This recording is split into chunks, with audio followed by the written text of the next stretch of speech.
Good afternoon. For those who don't know me, I'm Stuart Scott Sharp, but it wasn't always that way.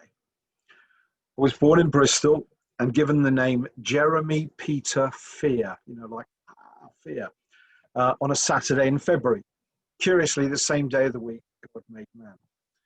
But then I was taken immediately to a short-term foster home, and on April the 6th, taken home by my adoptive parents, James, nicknamed Jock, and his wife, Pearl, my mum.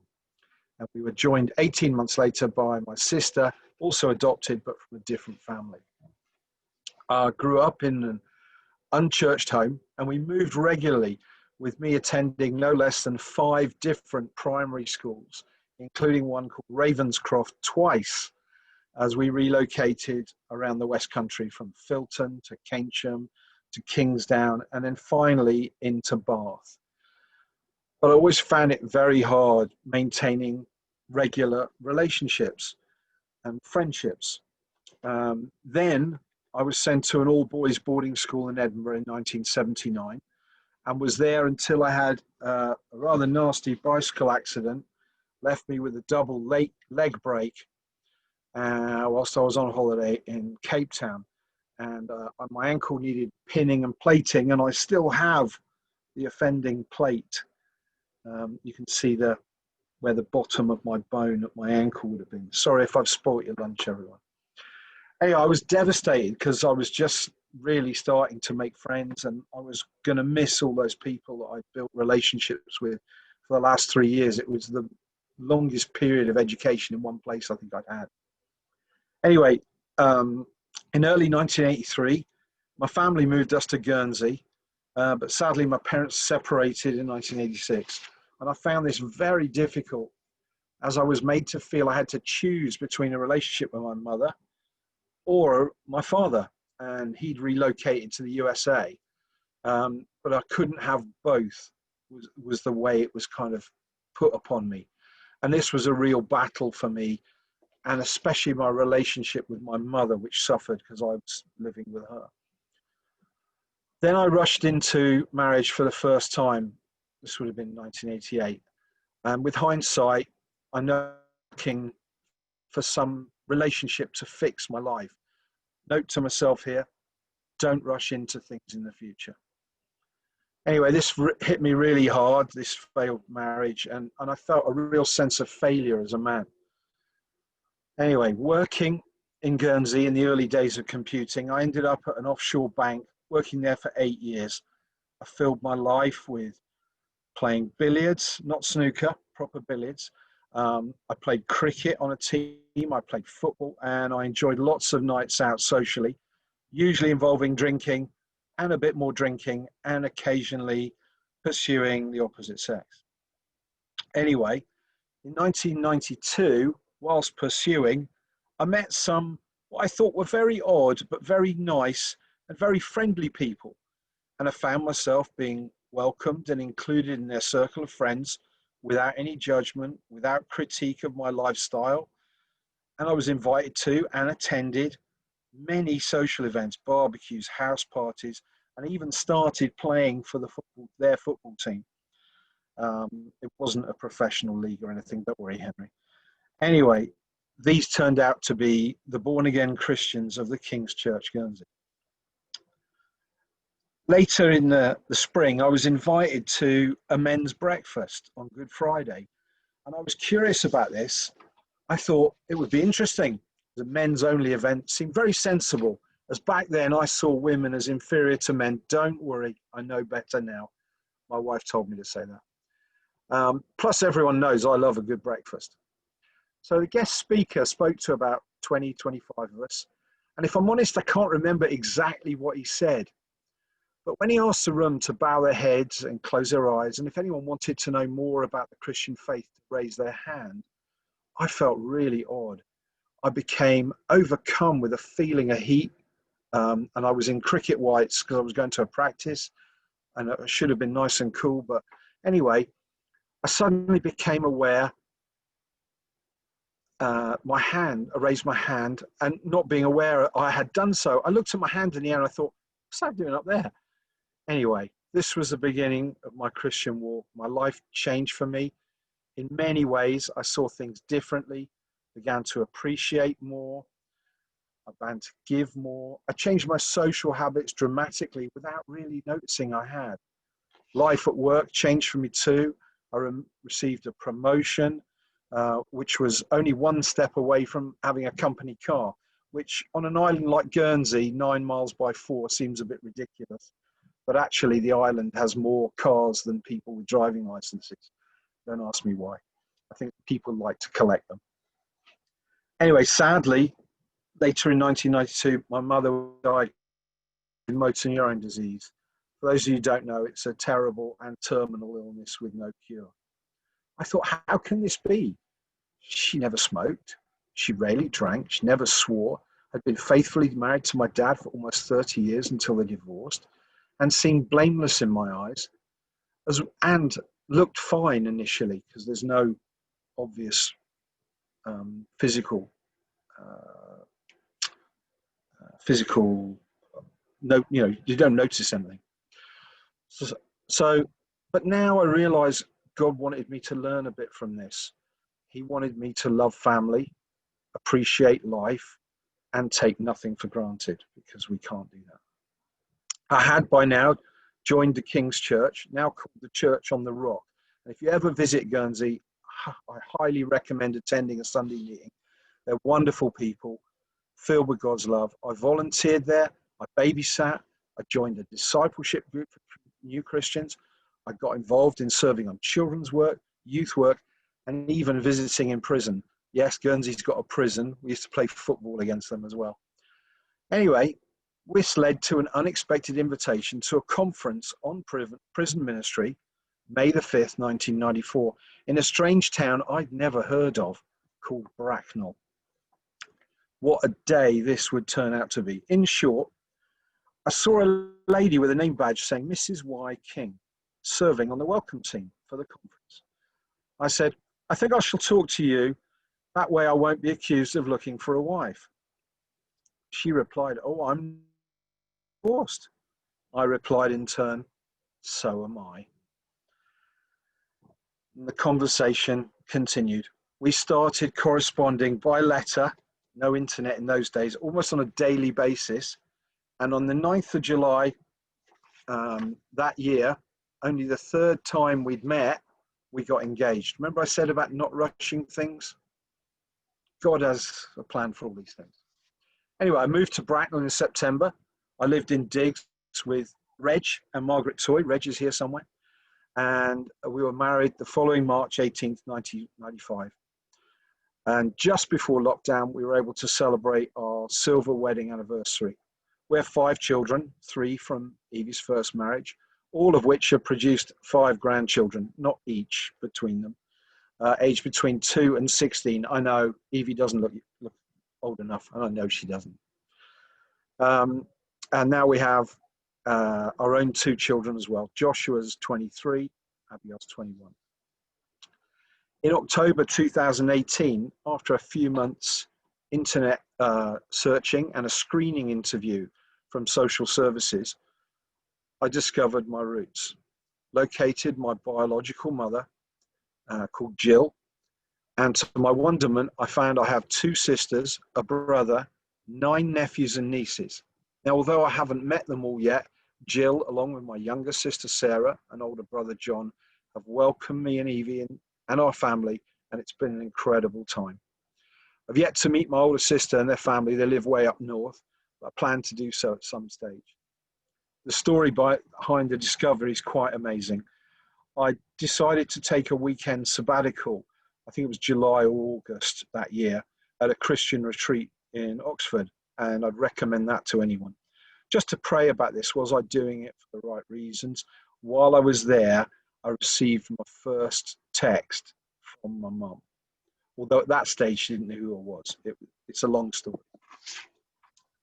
Anyway, now, well, up until lockdown, I've been serving twice a month on the Kerith Community Church's Bracknell site on the traffic ministry host team. What a mouthful that is. I've got my shirt on and everything. But actually, we manage the car park, make sure everybody's safe, and in the right place. But serving, for me, without a doubt, one of my favourite parts of being in God's family at Kerith. It's brought me many friendships that will last a lifetime. The Kerith family of people don't judge you, welcome you, genuinely care about you, and it's contagious too. Lockdown, well, that's been a crazy time too, filled with a mixture of worries, concerns for health, finance, jobs, family and friends. But this has taught me to trust God more and less in my own strengths. Work during this time as an IT support person has kept me very busy. But we're also blessed with the safe arrival of 8 puppies. And I've only ever seen my children born, so this was a first for me. Not comparing children and puppies, but just life. Anyway, I was persuaded, I had no choice really, to keep 1 puppy. So we just now have 4 dogs living in our house. Ollie, Daisy, Bubbles. And I like to say little Murphy, but he's 17 kilos in 17 weeks. He's not so little. Finally, I'd like to just say being a follower of Christ doesn't mean we miss out on problems and trials. I can vouch for that. I'm sure there isn't a family or person here who hasn't suffered a problem or anything that they felt they couldn't get through. But what it does mean is we can count on God, who loves and cares for us and does not test us beyond our limits.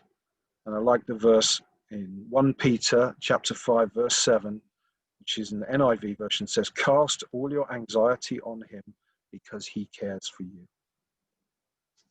Wow. Thank you. Thank you. Thank you, Stuart. Anybody still awake?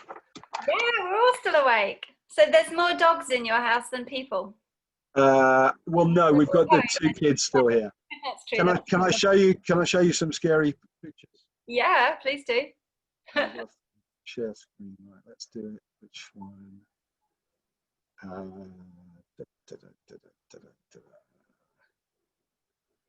So some of my favorites in no particular order. Hang on, I've got to put it on the right screen. Oh, it's gone a bit small. So this, Evie took this the day Abigail was born, and that's Joshua holding Abigail and me holding the 2 of them. And that's Evie's foot at the bottom of the screen there. Scary picture of me young. How about this? Oh, hang on. See me out. Barely recognizable. I know what you're saying. Very dashing. Where are we? This was my mother. That's her on her honeymoon in Florence in about 1960. Wow. There's my scary dad and me. And this is the one that I really love. And this is, oh, hang on. I should have practiced this. That's all right. Search, open with, right, here we go. Let's put it on the wrong screen. Hold on. So this is my biological mother. Wow. And my older brother and my younger sister. And my sister had told me my brother's, ex-Royal Marines, quite a serious guy. And I was, to be honest, more nervous about meeting him. And when I walked in the pub, this is a pub down in Devon, he just put his hand out and went, all right, bruv, as if he hasn't seen me since Tuesday. I was just so put at ease by him. Oh, fantastic. And that's the day we got engaged. Mm. And your Abby's not in the room, my Abby. and there's the day we got married. Oh, it's beautiful. Wow. And I did live in America for a short period of time. Check out that tan. You're funny. And my curly hair. Anyway. Wow. Gosh, lovely photos. Amazing. Oh, thank you so much for sharing. No worries. We're always looking for volunteers on Car Park as well. Yeah, that was a good plug for serving. Yeah, get involved in serving. It's the best place to be. Any questions for Stuart about anything? Oh, Glyn, right, I'm going to unmute you. I have to ask you. So think about us to unmute you. So if you unmute yourself, and go for it, Glyn. Yeah. Yeah. Good. Just curious, how old were you when you knew that you were adopted? Oh, very young. I would have said maybe 10 or 11, maybe even younger. Okay. My parents took we were lucky we got to choose you rather than the potluck, Yeah. you know. So, but I was always curious, but I always said I wouldn't do it while my mother was alive. So, and I've had no interest in finding out about my father. My mother was, well, let's just say the four of us have all got different dads. Oh, okay. It was the 60s. Yeah. But that's a brave thing to do, to go and find your biological mother. That's well done. Gosh. Yeah. Yeah. They have to do screening now to make sure you're not looking for revenge or something like that. Yeah. And you don't know whether it's going to be accepted or not and what the reaction's going to be. So well done. Gosh. Yeah. Yeah. I know we told my son when he was about 6, I think, and we told him that we chose him. Most people don't get to choose their children, but that's how we voted. But I was just curious. Yeah. Brilliant. Gosh. Yeah, that's a I really feel a question coming from Henry. Yeah, Henry, I'm going to ask to unmute you. There you go. You're still muted at the moment. There you go. Have you always supported Man U? So you've always been like, you don't know a lot about football then? Sorry, Stu. As a young boy, I like the sense of they had lots of young players. Lucari, Macquarie, I watched them lose the cup final to Southampton, and it didn't make sense. And I just stuck with them. No, they had a brilliant team, didn't they? They did have some good players. Like Arsenal, really, unfortunately. I think your life, Stuart, is quite amazing. Much more interesting than ours. We want to hit yours as well, Margaret and Henry, at some point. But so before we go down the football route, Christina has a question. It's not a I question. remember serving at your wedding, Stuart. It was the very first wedding I ever served at the Kerrith, and I was absolutely amazed the way the church was turned into a restaurant. And even more, I was amazed at the amount of wine that was there. Well, Reg gave Evie away, and Glynis sang, and I've got bits of video, and it's like all the ladies in it haven't aged, and there's like Reg gone, lost his hair, Jonathan's lost his hair, I've gone grey like ash, like ash, so there we go. God blesses all the women. Definitely. Quite an eye-opener for me, my first chance at serving, it really was. Sorry, Christina, coming to you. It's not so much a question as a comment. Stu, I know you as the most generous guy around.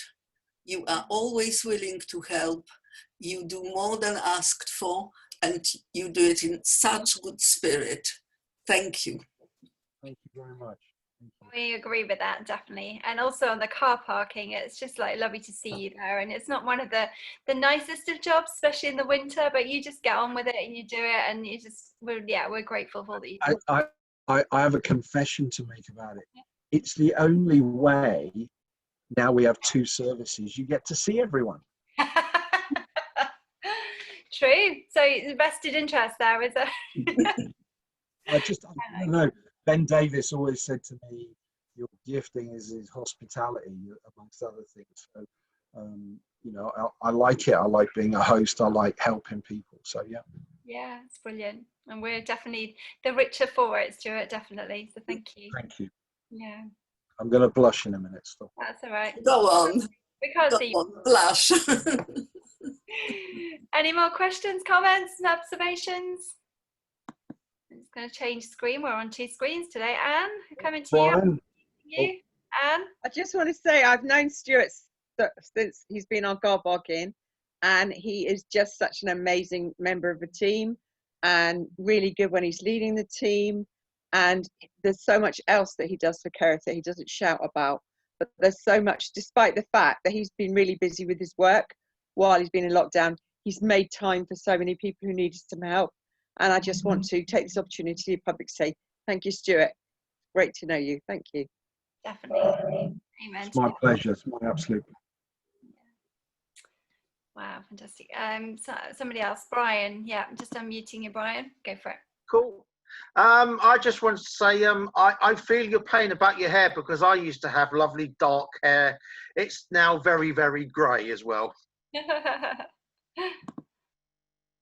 It's all right. But men look good with grey hair, you know. My husband went grey when he married me, but I kind of tell him it looks good with it, you know, distinguished. That's Yeah, but come on, that looks good, doesn't it? Well, yeah, when you were 20 something. Yeah. Any more questions? I'm just going to flip to the other screen in case anyone's on there. No. What struck me from your story, Stuart, were a couple of things. That when you were looking for things to fix the hole that we all feel, there isn't anything. It's only God that can fix that hole. And he was running after you, looking out for you, waiting for you to come. And that was the other point, that, you know, when we put ourselves in a good place where God is, God shows up and God does things, even like raising your hand when you hadn't, you're like, what was my hand doing up? When we put ourselves in those good places, God can speak to us, God can reach us, God can encourage us, God can do things for us. So keep putting ourselves in good places where God is. And that when troubles come, like you said, it doesn't matter what comes our way, we've got a God who's with us. He gives us the strength to deal with it, who's got a plan. And that's just so good to know, isn't it? With all of this crazy year that we've had this year, God has a plan. There is something happening. He is on the move. And that's just really encouraging to hear your story, Stuart. So really, really appreciate you sharing that today. I've never heard your story, so it's been really lovely for me to hear it as well. So thank you so much.